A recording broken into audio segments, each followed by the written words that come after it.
আজকে আমি আপনার সাথে শেয়ার করতে চাই কিভাবে কানাডাতে স্টুডেন্ট থাকা অবস্থাতেই আমি এখানে গভর্নমেন্ট স্কুলে জব পেলাম।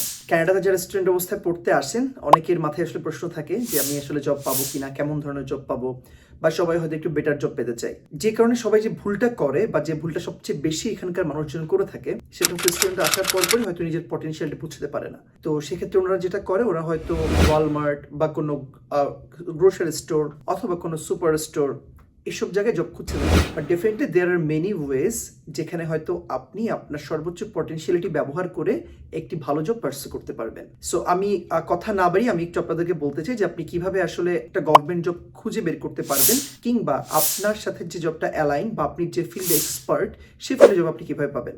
সো আমি যদি আমার পরিচয় একটু বলি, আমার নাম মোহাম্মদ শামিন ইয়াসির শাফিন। আমি বাংলাদেশে বিশ্ববিদ্যালয়ের শিক্ষক হিসেবে পড়াতাম।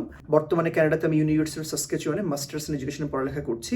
সো আমি যখন এখানে পড়াশোনা করতে আসি, আমার ক্লাস শুরু হলো, আমার প্রথম থেকে টার্গেট ছিল এডুকেশন ফিল্ডে কোনো জবের খোঁজা। সো আমি যখন খুঁজছিলাম তখন সবার আগে আমার মাথায় যেটা আসলো যেটা হলো যে এখানে আমি বিশ্ববিদ্যালয়ের শিক্ষক হতে চাই, যেটা আমি পূর্বে ছিলাম সেটা আমি এই মুহূর্তে পারবো না। তাহলে আমাকে কি করতে হবে?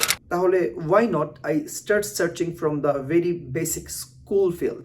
সো আমি একটু স্কুলে জব খোঁজা শুরু করলাম যে সেখানে স্কুলে চাকরির জন্য কি কি লাগে। আমি যেটা দেখলাম যেখানে যদি আপনি কানাডার বিভিন্ন প্রভিন্সের শিক্ষক হতে হলে বিভিন্ন নিয়ম আছে। যেমন সাসকাচুয়ানে আপনি যদি শিক্ষক হতে চান সেখানে আপনাকে এসপিটিআরবি সার্টিফিকেশন প্রয়োজন হবে, সেটা এই মুহূর্তে আমার নেই। শুধুমাত্র শিক্ষক ব্যতীত স্কুলে বা যে কোনো শিক্ষা প্রতিষ্ঠানে আরো অনেক পোস্ট থাকে যেগুলোতে আপনি অ্যাপ্লাই করতে পারবেন। আমরা যখন স্কুল বলি শুধুমাত্র আমাদের শিক্ষকের কথা মনে হয়, বা শিক্ষক বা শিক্ষিকা ছাড়াও সেখানে আরো বিভিন্ন পজিশন থাকতে পারে। সো তেমনি আমি যে পজিশনে জব করি বা করছি সেটা হচ্ছে এডুকেশনাল অ্যাসিস্ট্যান্ট। আমি যখন দেখলাম যে এমন একটা জব ওপেন আছে, আমি ভাবলাম তাহলে আমি কেন এই পোস্টটাতে ট্রাই করব না। সো আমি যেটা করলাম সেটা হচ্ছে সাসকাচুয়ান পাবলিক স্কুলের যে ওয়েবসাইট আছে সেখানে গেলাম। আপনারা যদি গুগলে সার্চ করেন, বিশেষ করে যারা সাসকাচুয়ানে আসতে চাচ্ছেন বা সাসকাচুয়ান প্রভিন্স আসতে চাচ্ছেন, সাসকাচুয়ান শহরের জন্য এটা বেসিক্যালি প্রযোজ্য হবে।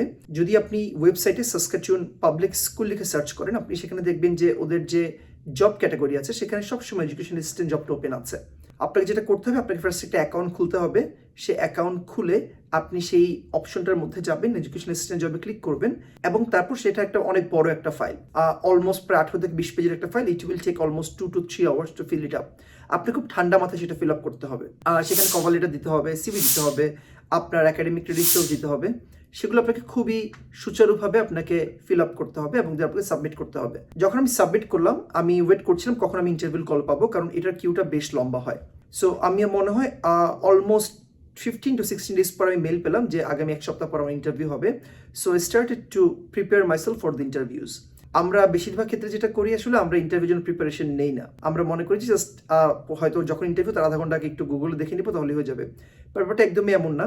আপনি মনে রাখবেন, যেমন আমি বা আপনি যখন একটা ইন্টারভিউর জন্য ট্রাই করছি, একটা চাকরি পাওয়ার চেষ্টা করছি, আমার বা আপনার মতো এমন হাজার হাজার মানুষও ঠিক একই চাকরির জন্য চেষ্টা করছে। So this is a very competitive world, as I always say, এবং you have to be the very best to pursue anything. পৃথিবীতে কেউ আপনাকে জন্য কিছু এমনি এমনি দিয়ে দিবে না। সো আমার মনে আছে আমি কিছু হ্যান্ড নোট করেছিলাম, যে শর্ট হ্যান্ড নোটের মতো স্টিকি নোট, যে এইটার উত্তর কি হতে পারে। আমি এডুকেশন অ্যাসিস্ট্যান্টের কি রেসপন্সিবিলিটি জানার চেষ্টা করেছি, একজন এডুকেশন অ্যাসিস্ট্যান্ট হতে হলে আসলে কি প্রয়োজন, আমাকে কি নিয়ে কাজ করতে হবে। এবং লাকিলি আমার সাথে পরিচিত কয়েকজন ভাই আপু ছিলেন যারা অলরেডি এডুকেশন অ্যাসিস্ট্যান্টে কাজ করতেন। আমি ওদের থেকে ইনসাইট নিয়েছি যে এখানে ইন্টারভিউতে কেমন ধরনের প্রশ্ন হতে পারে। সো আমি যদি বলি যে আমি আমার ক্ষেত্রে, যারা হয়তো আমার ভিডিওটা দেখবেন বা যারা হয়তো ভবিষ্যতে সাসকাচুয়ান শহরে আসছেন, তারাও যদি প্রিপারেশন নিতে চান, সেক্ষেত্রে খুবই কমন প্রশ্ন হয়ে থাকে যে প্রথমে আপনার পরিচয় বলতে বলবে।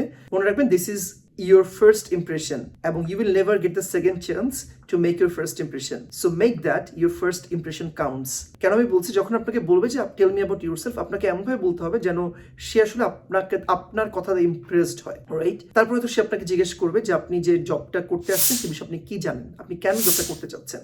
প্রশ্ন হয়তো খুবই অল্প 4-5টা প্রশ্ন থাকবে, কিন্তু আপনাকে উত্তরগুলো একটু লেংদি হতে হবে, যেন যেটার মাধ্যমে আসলে আপনি যে জবটাতে ইন্টারেস্টেড সেটা প্রকাশ পায়। সো আমি ঠিক এভাবে প্রিপারেশন নিয়েছিলাম। আমি অনেকগুলো বুলেট পয়েন্ট করে নিয়েছিলাম যে আমি কোনটার সাথে কোনটা কানেক্ট করব।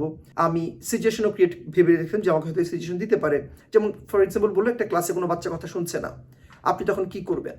সো এই সিচুয়েশনগুলো তখন হয় কি, আপনি যখন উপস্থিত বুদ্ধিতে অ্যান্সার করতে যাবেন তার চেয়ে পূর্বে যদি আপনি একটু ভেবে রাখেন, তাহলে সেটাকে আপনি আরো স্ট্র্যাটেজিক্যালি আরো সুন্দরভাবে অ্যান্সার করতে পারবেন। So my interview was about like 15 or 16 minutes long, and আলহামদুলিল্লাহ আই গট দ্য জব।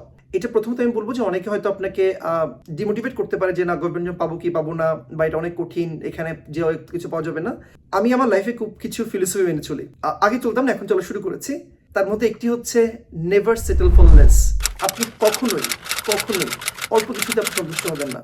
যা পাবেন আলহামদুলিল্লাহ বলবেন ডেফিনেটলি, বাট ডেফিনেটলি আপনার যে পটেনশিয়ালিটি আছে সেটাকে সর্বোচ্চভাবে ইউটিলাইজ করার চেষ্টা করুন। ডেফিনেটলি আমি হয়তো এডুকেশন স্ট্রিম দিয়ে শুরু করছি, আপনি হয়তো আরও ভালো জব পাবেন। সো কে কি বলছে সেটা আসলে চিন্তা করার কোনো লাভ নেই। আপনি আপনার কাজ করে যান, আপনি আপনার ফিল্ড অনুযায়ী আপনার ফিল্ডে যে সকল গভর্নমেন্ট সেক্টর আছে বা ফিল্ড আছে সে সকল ওয়েবসাইটে ঢুকে অ্যাপ্লাই করা শুরু করুন। ডেফিনেটলি ইনশাল্লাহ আপনি আপনার ভালো জব পেয়ে যাবেন। সো এই ছিল আমার শর্ট স্টোরি। আসলে আমার যে স্কুলে জবটা পাওয়ার ক্ষেত্রে যেটা কাজ করেছে, অনেকে হয়তো আমাকে জিজ্ঞেস করেন, কখনো বলতে পারি না। সো আমি ভাবলাম why not sharing this story. যারা হয়তো চিন্তা করছেন অ্যাপ্লাই করবেন কিংবা যারা হয়তো সামনে আসবে তাদের জন্য হেল্প করবে। আমি একটু বলে রাখি যে এই ক্ষেত্রে আসলে যদি আমাকে জিজ্ঞেস করেন যে ভাই এডুকেশন অ্যাসিস্ট্যান্ট হওয়ার ক্ষেত্রে আসলে আমার কি কি যোগ্যতা লাগবে, আমার ক্ষেত্রে যেটা কাজ করেছিল, আমি যেহেতু এখানে মাস্টার্স ইন এডুকেশনে পড়ালেখা করছি এবং আমার যেহেতু শিক্ষকতার অভিজ্ঞতা পূর্বেও ছিল, so that really help me a lot. এখন আপনার যদি এমন স্কুলে পড়ানোর অভিজ্ঞতা থাকে, এবার আপনার যদি টিউশন করার অভিজ্ঞতা থাকে, আপনি সেভাবে আপনার সিভিটাকে ক্রাফট করুন যেন আপনার সিভিটা আপনি যে জবে অ্যাপ্লাই করছেন তার সাথে সামঞ্জস্যপূর্ণ হয়। এখন ধর ফর এক্সাম্পল আপনি শেফ একজন, এখন আপনি যদি বলেন আমি এডুকেশন অ্যাসিস্ট্যান্ট হতে চাই, সেটা কিন্তু আসলে সিঙ্ক করছে না, রাইট? আপনার সিভিটা তো আপনার কলই করবে না। সো প্রত্যেকটা জবের ক্ষেত্রে আপনি আলাদা আলাদা সিভি তৈরি করুন, আলাদা আলাদা কভার লেটার তৈরি করুন এবং নিজেকে এমনভাবে প্রেজেন্ট করুন যেন যিনি রিক্রুটার উনি আপনার সিভিটা আপনার কভার লেটার পরে মনে করেন যে আপনার চেয়ে বেস্ট আর কি হতেই পারে না। যদি এই বিষয়ে আপনাদের কোনো প্রশ্ন থাকে জাস্ট লেট মি নো, আমার জন্য দোয়া করবেন, আমি ট্রাই করবো ইনশাল্লাহ আপনাদের যে কোনো প্রশ্ন আনসার দেওয়ার জন্য। আসসালামু আলাইকুম।